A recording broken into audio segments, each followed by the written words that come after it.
সব সময় আল্লাহরে বলবো, আল্লাহ তোমার দয়ায় তুমি আমাদেরকে জান্নাত দিয়ে দিও, তুমি দয়া করে মায়া করে জান্নাতের কিনারা একটু জায়গা করে দিও, ঠিক কিনা?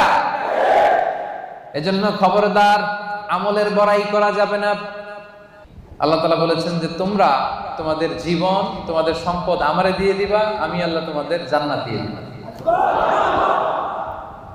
আল্লাহ তাআলা আমাদের কাছ থেকে আমাদের জীবন আমাদের সম্পদ কিনে নিয়েছেন, বিনিময়ে তিনি আমাদেরকে জান্নাত দিবেন। আল্লাহু আকবার।